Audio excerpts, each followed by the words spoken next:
stuff away. All right, time to hit the high seas of Lake Erie for the first time since 2019. The Alan Cox Show cruise is heading back out. Captain Fun's Floating Fandango, presented by WMMS and Bud Light. We're going out in the Nautica Queen, Saturday, August 26th in the afternoon and into the early evening. Oh, what a fun time. If you recall the cruises from years past, you know we're going to have a blast. If you've never joined us before, here is your chance to rectify that situation. There's another chance for you to win at WMMS.com. If you strike out with me here, hit the contest tab there, because you got to win your way on. Caller 10, you get the latest pair of passes here to join us on the Alan Cox Show Bud Light Cruise. Good luck.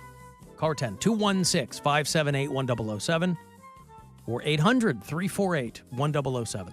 The Alan Cox Show. The official show of those weirdos who ride shotgun with their bare feet on the dashboard.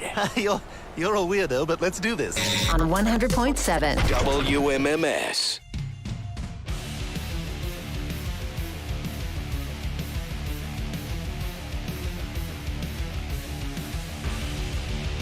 Guardians lose to the Royals last night. 5-3 was the final. Got another crack at them here tonight, right around the corner of Progressive Field. 7:10 is going to be the first pitch here on WMMS and on the iHeartRadio app. You can listen there as well. They'll finish that series tomorrow afternoon. And then they'll go to Chicago to play the White Sox. That'll be a 4-game series. And then down to Houston to play the Astros before they come back home next weekend. You'll hear all of it here on MMS, your pregame coverage tonight, getting going around 6:40. Remember, for the remainder of this month, there's only 4 or 5 days left, but you can use the promo code. I guess 1st of August is 1 week from today. Unbelievably enough, you can use the promo code HOT20 for 20% off at CLE Clothing Company for whatever you want. If you're watching live at AlanCoxShow.com, thank you. Who's helping out today? Richard Weggy-Weg. Richard. A lot of O's in there. I don't know that I've ever seen an O in well, I've never seen that name. Richard Weggy-Weg. So thanks. And you can leave us messages if you listen to us on the iHeartRadio app as well. Alan, it's Matt. I also have a Blossom gripe. I was just getting caught up in listening to Mary's from last week. So, Bare Naked Ladies this past Friday, which was amazing. I mean, it's Bare Naked Ladies. It's like Weird Al. Everybody loves Bare Naked Ladies. Super positive, fun show. I paid $60 in advance for premium parking because I'm too old to walk a freaking mile to go to a concert. I get there, they didn't even open the free parking lots. Everyone got to park in premium parking, so I paid $60 so that everybody else could park for free. What the hell? Wow. Yeah, how does that work? I would think that there would be a refund situation really in there. mad. I would too. I'd be mad about it too, but I didn't pay for premium parking, and I had almost the best parking spot I've ever had at Blossom. Like because I got there right, like probably 6:45, and I was less than a 2-minute walk from the gates. It was incredible. But what's the point? But how do they? Well, because it's they didn't sell the lawn, so they didn't need that many parking spots. So they didn't really have that many people parking out further. No, but if he paid for it, I don't know. I don't work at Blossom. It's been. You don't? You just shop there? Kind of. Yeah. So did LeBron's kid have a heart attack? Is that what That's what happened? I heard, yeah. Cardiac arrest. Listen, that's the headline you want. If it's going to have the word arrest in the headline. Bronny James. Is that his name? Bronny? Yeah. What's Or they LeBron call him Jr.? that? Right. It's LeBron Jr. and they call him Bronny. Yeah. Oof. Sounds like he's drinking iced coffees. Listen, he was practicing. He's at USC. And they were having a practice. And they said that he had a cardiac arrest. He's out of the ICU now. He's 18. He hasn't even gone into his first season with them, correct? Correct. So he's going to be a freshman going in this season. And they treated him, took him to the hospital. He's no longer in the ICU. He's in stable condition. That would be very, very scary if you're a parent. Yeah. That's his oldest son. Doesn't look anything like him. And he's just a kid from Calabasas. Well, he's also lived or in wherever they live. Miami and Akron. He's lived in a few different places. Yeah. I know this. He spent a decent amount of years in Bath. Did he? Yeah.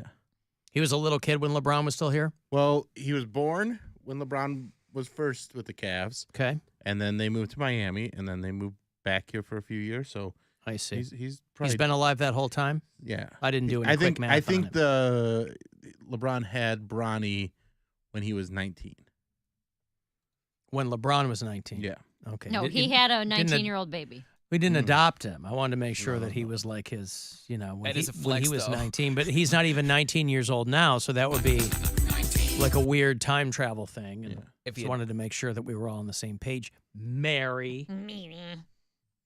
What, Cody? I said that would be a flex though if he adopted a kid and then named it Bronny Jr. Right. He adopted an 18-year-old kid. Changed his name. I'm changing your whole life, kid. You're going to be Bronny Listen, Jr. if Yeah. LeBron James adopted me at 18 years old, I'd be like, yeah, call me LeBron James. Call me That's whatever fine. you want. Just get me in that will, bro.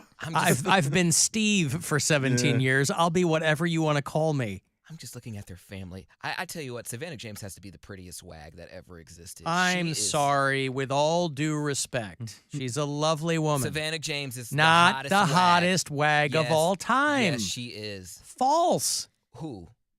I don't have anybody in mind, but there No. have been a lot. Savannah James is just something else. Stop it. She is. Stop. She like aesthetically like perfect perky boobs, perfect face, makeup, whatever, hair, everything on point. She dresses on point, and she's classy. You never hear anything about her. More than Giselle?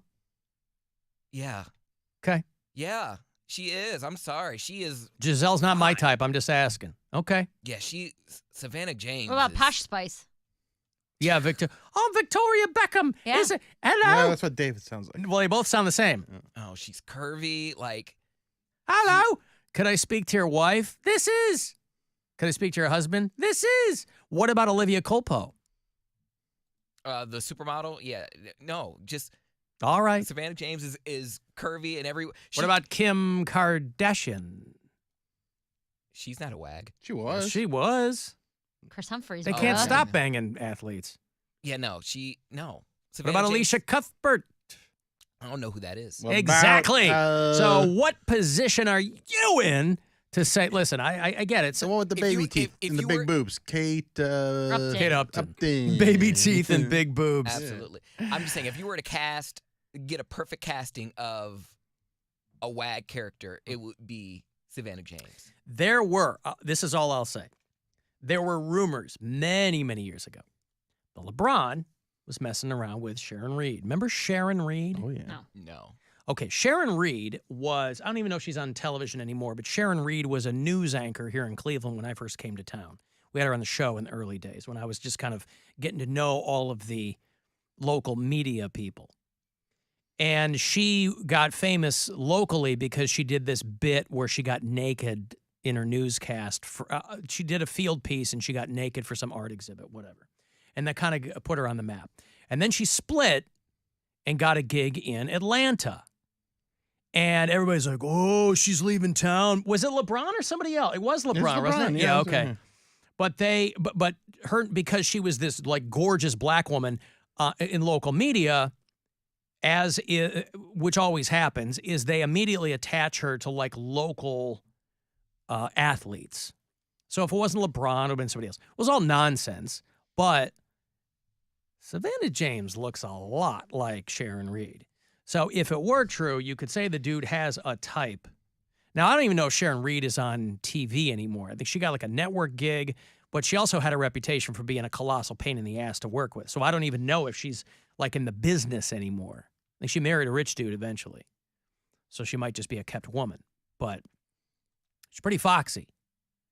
And she looks very, very similar to Savannah James. And I will admit that I do have a bias towards black women, but God, Savannah James is just, she is just a knockout. I love looking She at her. definitely is. But That's a pretty big claim to say she's the hottest wag ever. Ever. All things considered, I'm not. You're not considering body, all things. That's the point. Looks, and then the way she carries herself, her fashion is on point. Like, you couldn't cast a better wag than Savannah James. So Yeah, but none of these wags are walking around in garbage bags. I mean, you're dating or married to a guy with a lot of money, so you can afford everything that life provides. Okay, whatever. When I eventually marry Nick Chubb, I'm going to walk around in garbage bags, and I'm going to create my own line of clothing called Wag Bags and line up because they're $58,000 a piece. It's like real fur, but better. Nick Chubb! Hasta la vista, baby! I always wonder. Nick Chubb! Touchdown! Elbow to fist. Exactly. I always wonder. Put that in your vows. Get you a wag bag, baby. When these wives create their own People clothes. came all over me. Ugh. Another positive of the wag bag. The old Slides sit and right spit. off. Yeah. That's right.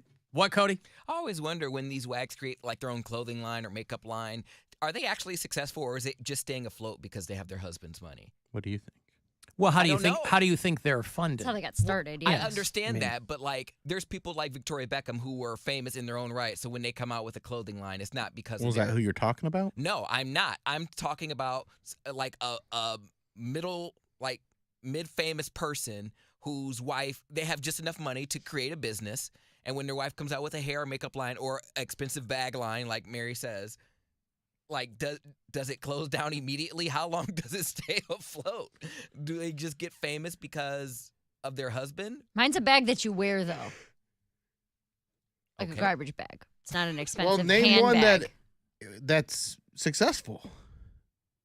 I don't know. And it all slides around and it mushes out and nothing stays where it's supposed to stay. Like my man bought me a store, and it's like store closed in like 6 months.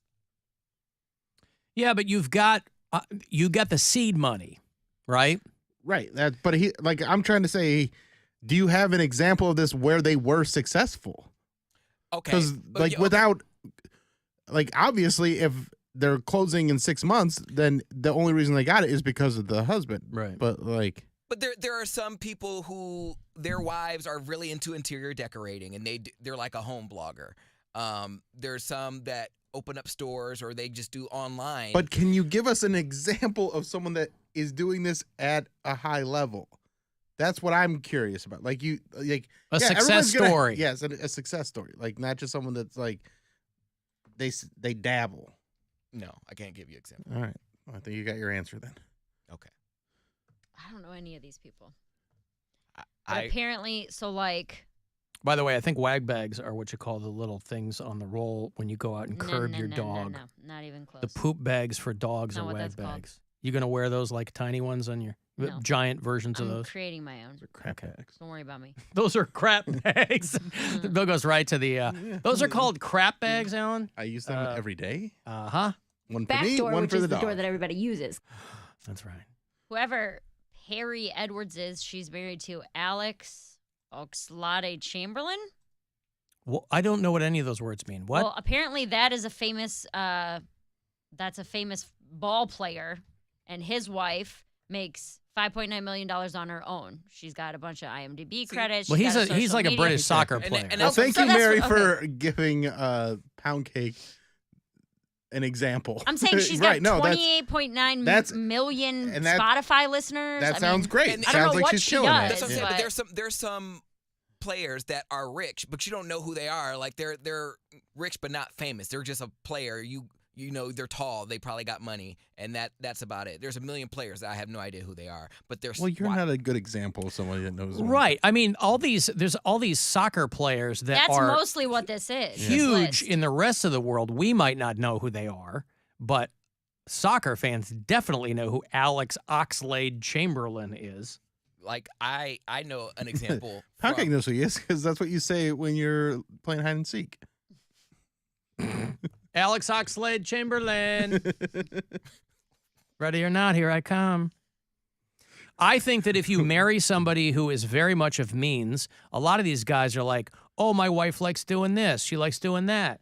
So you have the means to hook her up with people who might have a business plan. People, they throw their name on it. You're talking about, do any of these WAGs have any business acumen? Yeah. So I mean, that's a sliding scale, I think. An example that I know, and it just this is me watching trash reality TV, but okay. I didn't know you did that. Shaquille O'Neal's wife, Shawnee O'Neal, branched off and did her own. This is after they got divorced. She created the franchise Basketball Wives. So she's like the executive producer, and she knows all these people. And I'm like, she is banking off the fact that she was married to Shaq. I don't know if she had anything going. I don't know if she had businesses while she was with Shaq. And then all these other girls who are also married to basketball players. But you don't have to. You don't. You just need name recognition. Dude. Like your girl, equity is in that name and that connection you had to that person. That's why this show Claim to Fame is so silly. It's in its second season. And these people are like, I'm a B-level celebrity's cousin. That's enough to get them on this show. You watch it and you go, Jesus, who are the people they turned down on this show? Yeah, anybody watching Claim to Fame? Gwen's watching this, and so I'll peek in every so often. And it runs the gamut between people who look exactly like the celebrity and are going to get voted off immediately because everybody's going to figure out who they are, or people you have no clue who they had, like Dolly Parton's second niece. Oh, I would have gotten that one. And so when these people get figured out and thereby have to leave the place or whatever, that's how you get kicked off. The longer that you can go unidentified, the longer you stay on the show. These people do these long soliloquies about their famous relative and how proud they are of her. Oh, are you proud of Dolly Parton? Oh, that's great. You know, she's been an inspiration for me. And they show a couple of faded Polaroids of them next to I was gonna say, I haven't Dolly seen her in Parton. decades. But that's what I'm saying. I mean, it's, you know. I didn't even know that she was doing that show. Right. But I think all you need is a little bit of name equity because you're attached to somebody who's really famous. Yeah. Or you have a history of, that's why for people asking what a WAG is, it just means wives and girlfriends. It's usually attached to Jersey chasers. But it just sucks because, like, you have that name recognition, so people are going to be interested in what you're selling. And then when you have these high-priced shoes or like, you don't have style, no one's going to – they're like, I'm not buying that. Like, you literally are just, you know, whoever's girlfriend, and you want to do a business for yourself, and you're not very business savvy. And you So don't – what? No, whatever. I would care. If I married a soccer player who makes $500 million a year – You rely on that man for your livelihood. care. You So rely on that what? man for your livelihood. So he can go what? out and cheat and do whatever he wants. And then what's that have to do with me opening a shoe line? I'm saying I can go out and do my own thing. I don't need his money. I want to. By the way, Mary will good have sold taste. so many foot picks that she can launch her own shoe line. Yeah. Hey, you want to see these covered up? Here's my shoe line. How do you feel about? I asked the one guy buys me shoes all the time, and I asked him to buy me Jordans, and he said no. I was like, because he was like, well, I feel like you don't wear the shoes that I buy you a lot. I was like, well, you buy me a lot of like wedges and dressy like heels and stuff. Mhm. I was like, if you want to buy me a shoe that I wear every day, here's a link to some Jordans. He's like, no, I'm not Nope. into that. I'm not into that at all. Why don't you give me them Damn. peep toe Jordans, son? Right. Come on, man. I'm trying to hook it up over here. He said, "No, I want to see your toe, bitch." Right. Wow. That accelerated. Got to take a break. I will have, you will like the band Baroness. They are on a tour, and it's going to bring them to Cleveland. Baroness is on